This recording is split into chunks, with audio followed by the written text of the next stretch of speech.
Hi, Julie Jones from SSB Performance, Smarter, Stronger, Better Mindset Training, here with this week's Mindset Made Simple Tip of the Week. And this week we're talking about gratitude. There are so many reasons to be grateful.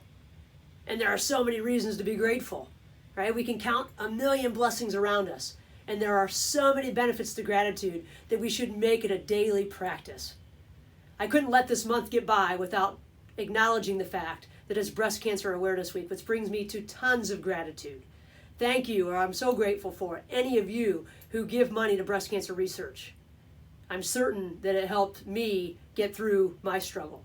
I'm also grateful to all the people out there, my family, my former team that was at Cleveland State at the time, 2002, 2003, my staff at the time, Dr. Sue Ziegler, who helped me with visualization to get through my diagnosis and treatment back almost 20 years ago now. So grateful forever for that. I'm also grateful for my late mother-in-law who had metastasized breast cancer in her brain. And unfortunately, she lost her battle. However, she taught us so many lessons during that time. And one of those was that if you face everything with strength, you set a wonderful example for everyone around you.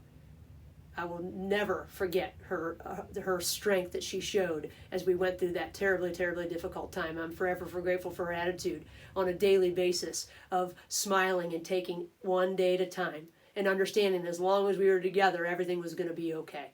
So grateful for that. I write a gratitude journal. Who has time to journal? Not me. But one thing that we all have time for is to sit every day at some point, I do it before I go to bed, and write down 3 things for which we're grateful for that day.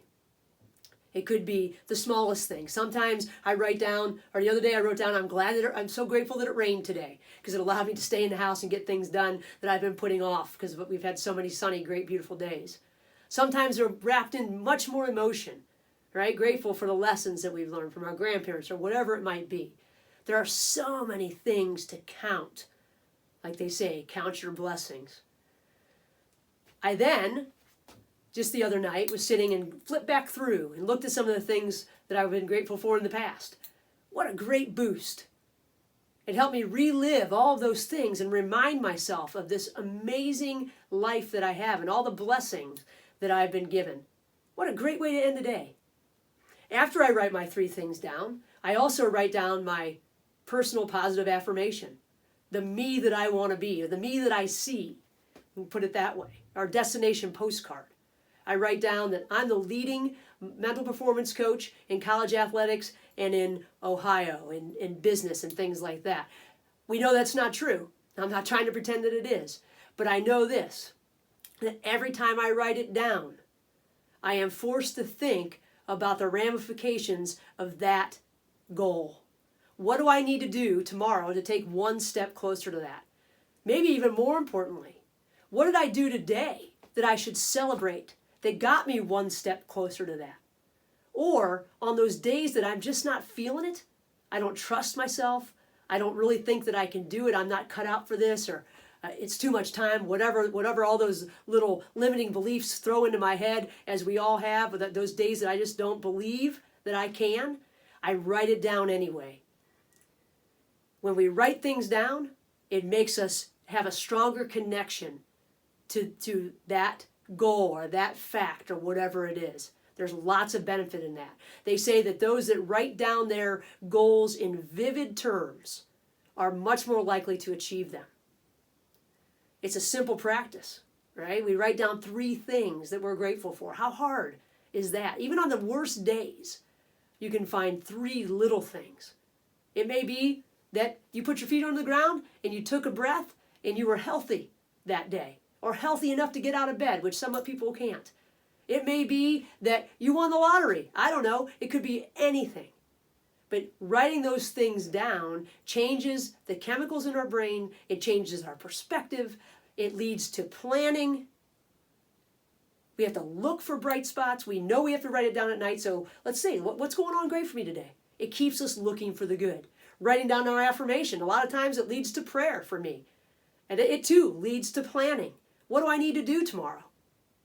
It also changes my perspective. What did I do well? Why can I continue to believe in this? It ties me to it every single night. and I am certain that it makes a difference on my motivation as I go forward. So, how can gratitude benefit you? Make up your own practice. I made up writing down my affirmation underneath. That's my thing. Might not be your thing. But I encourage you to share this idea or something similar to those that you lead, because we know that the culture of gratitude builds a stronger team. It makes people happier. It makes them trust more. It calms their stress. All kinds of great benefits. If you want to learn more about the benefits, go back to tip number 18. There's a link in this week's tip that can take you back, and is a list of all the great things that gratitude does for us. But consider it. There are so many reasons to be grateful. We know that. And there are so many reasons to be grateful because there are so many benefits to it. Throw in that affirmation, you've got yourself quite a great habit. If you'd like to learn more about these things, go to ssbperformance.com or shoot me an email at juliej@ssbperformance.com. Until next week, I hope you find great things to write down in your gratitude journal. Have a great week.